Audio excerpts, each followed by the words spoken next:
ножки ну, нагревались, или положить грелочку в ножички, и тогда вы в момент засыпания всех близких храпеть не будете. Также в случае, если человек рядом с вами храпит, положите в 2 слоя или в 3 слоя одеяла, ему на ножки укутайте, и буквально 2-3 минуты он перестает храпеть.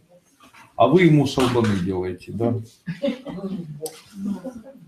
Зря, он замерз, а вы вместо того, чтобы поухаживать за этим человеком, начинаете его обижать. Что делать ни в коем случае нельзя. Итак, все-таки вернемся к питанию. Я считаю, что человек вечером должен съедать пищу, в которой есть углеводы. Эта пища должна выглядеть так. Вот что я советую кушать вечером. Это должна быть каша. Также должен присутствовать салат. В этот салат можно добавить сыр. Кушать вечером мясную пищу совсем нет никакой необходимости. Она на самом деле вечером нам совершенно не нужна. Если вы хотите кушать мясную пищу, вы должны распределить употребление этой мясной пищи в утреннее обеденное время. Вечером не нужно кушать ни яйца, ни мясную пищу, ни даже очень активную молочную, там, ну вот сыр, допустим, желтый, острый, его вечером кушать не нужно уже.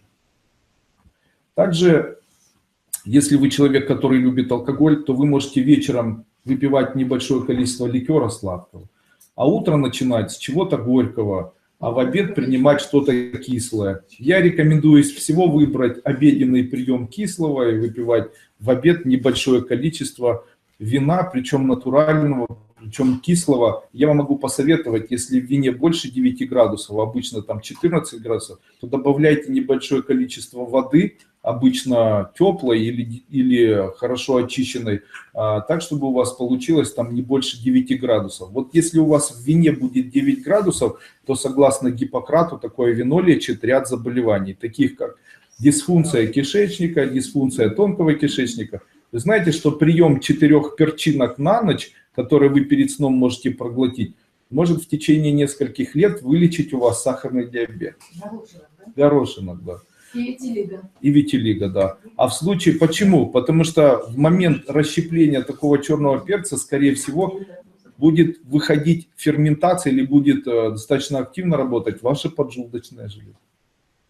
А вот если вы в обед будете выпивать небольшое количество лимонного сока или же небольшое количество разведенного водой белого сухого вина или красного сухого вина, хочу сказать, что разница в этом существенная. Красное сухое вино нужно людям, у которых есть болезни костей и суставов, а белое сухое вино, если у человека есть проблемы там, с головокружением, с плохим запоминанием там, слов и так далее, и повышенным сахаром. Вот если вам нужно худеть, тогда белое сухое вино, а если поправляться, красное сухое. Вы любите красное сухое вино, вы можете на его фоне начать поправляться. Вы любите белое сухое вино, правильно. Если вы худой человек, то не пейте, а то похудеете. Также я могу сказать о некоторых видах чая, которые очень хорошо действуют на поджелудочную железу. Почему я хочу сказать о поджелудочной железе? Наша поджелудочная железа больше всего на свете не любит ничего ненатурального. Вот смотрите, если продукты сбродились, поджелудочная железа не любит.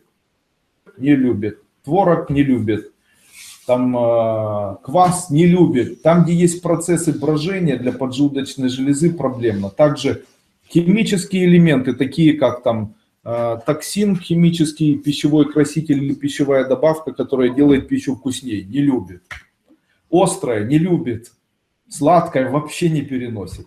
Таким образом можно сказать, что не любит поджелудочная железа? Она не любит углеводы, активные углеводы, не любит мед. Съешьте меда много, где болит поджелудочная железа? Не любит приправы, не переносит лавровый лист. Лавровый лист для поджелудочной железы смерть вообще. Поэтому даже в суп не бросайте лавровый лист, можете целиком купировать просто свою поджелудочную железу, и на фоне лаврового листа может произойти тяжелейшее просто заболевание панкреатита. Острые специи, томатную пасту, сладости, мед не любит поджелудочная, шоколад не переносит. Железа – это тот гвоздь, из которого был построен корабль, который называется наше тело. Когда стареет поджелудочная железа, стареет все тело. От чего она стареет? Ну-ка давайте посмотрим. Все наше питание – это целиком углеводы. Таким образом, мы же не можем убрать углеводы, есть только жиры и белки. Нам углеводы нужны для энергии, наверное, правильно? Таким образом, организм так устроен, чтобы стареть. Таким образом, и поджелудочная железа. Смотрите, любая онкология, которая может появиться в организме человека, ну, наверное, там саркома, меланома, они имеют медленное развитие. Они могут